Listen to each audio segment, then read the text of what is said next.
ఒక్కొక్కరికి ఒక్కొక్క దరిద్రం ఉంటుంది వాళ్ళ జీవితంలో. అలాగే నాగచైతన్యకు కూడా సమంత అనే శని ఉండిందేమో మొన్నటిదాకా. అందుకనే సమంత నాగచైతన్య జీవితంలో ఉన్నంత కాలం ఒక్క హిట్ కూడా లేదు.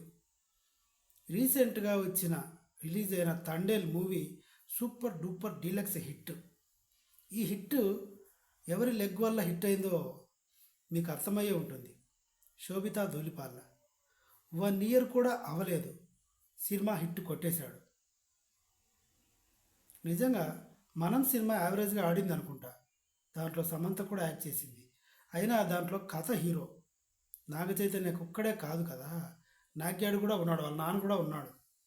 కట్ చేస్తే సమంత ఎప్పుడైతే దొబ్బేసిందో నాగచైతన్యకు అన్నీ కలిసి వచ్చాయి.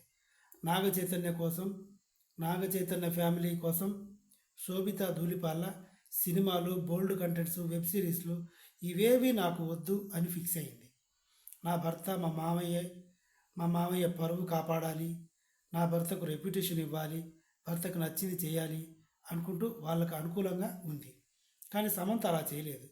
వీళ్ళిద్దరిని పక్కన పెట్టేసి ఆమె పర్సనల్ కెరీరు, ఆమె స్టేటస్లు, అంటావా మామ ఉలిక్కి పడతావా, బి గ్రేడ్ కంటెంట్ లాంటి సినిమాలకి సైన్ చేసి దొబ్బించుకుంది.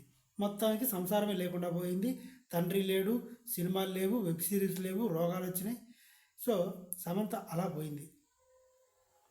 అయినా సరే తండేల్ మూవీ గురించి కూడా ఆల్రెడీ నేను ఒక రివ్యూ చేశాను.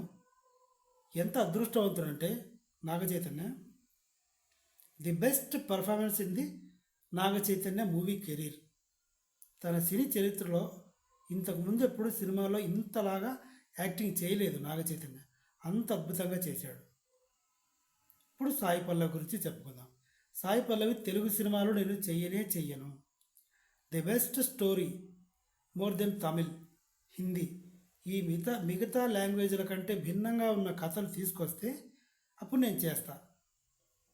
డబ్బా సినిమాలు తీసుకొచ్చి చేయమంటే నేను చేయను అని చెప్పిన సాయి పల్లవి ఈరోజు ఈ సినిమా చేసింది అంటే దాన్ని బట్టి అర్థం చేసుకోవచ్చు కథలో ఎంత బలం ఉంది అన్నది. సో ఇదనమాట, మొత్తానికి నాగ చైతన్య సక్సెస్ కొట్టేశాడు.